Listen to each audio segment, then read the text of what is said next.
Resident Evil is a long-running game series based on a few minor characters from the Resident Evil movie franchise, which itself is a spin-off series of Netflix's Resident Evil: A Blade Trinity. You start off as Chris Please Bang My Sister Redfield, a member of the BSAA, a faction created by pharmaceutical companies to stop Umbrella, another pharmaceutical company, from selling BOWs to terrorists. By the way, this is endorsed by the UN. Chris is essentially a tank with muscles, as any action requires 5 minutes of standing still. Want to aim your weapon? That's a standing. Want to use a grenade? That's a standing. Want to melee the enemy? You best be expecting. That's a standing. Don't worry, I'm sure enemies will lose all sense and run at you with a knife, even if they do have a minigun. One of the first main events in the game is Chris and his partner Sheva, introduced here, stumble upon a peaceful protest. Thankfully, due to Chris's ex-police officer training, he knows exactly how to de-escalate the situation. After a few missions, the game allows us to experience every driver's dream, gunning down bikers who try to overtake. Once righteous vengeance has been carried out, we attempt to meet with Delta Team. Sadly, they've all been killed after meeting a lone English football fan and saying they'd never heard of Poppycock United. Once Chris has had a quick PTSD attack over his good friend Jill dying, we move on to the boss fight I was most looking forward to, which is against one of the main antagonists of the game. Sadly, after injecting himself with the virus, he jumps off the ship into an illegal Chinese fishing vessel and later becomes a delicacy and herbal remedy for back pain. After that, there's a few other interesting story bits. First, we meet an uncontacted tribe and do some cultural exchange. Chris gets in touch with his British ancestry.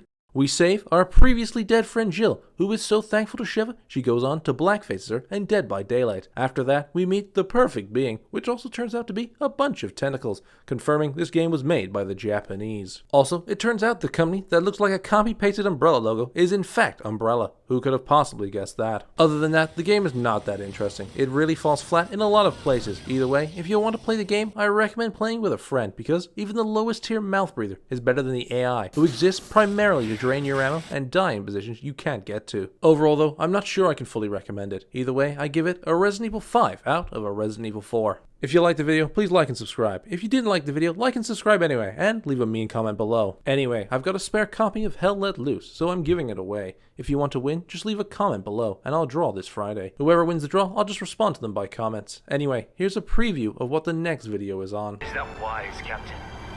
The Codex Astartes does not support this action. Try to keep up.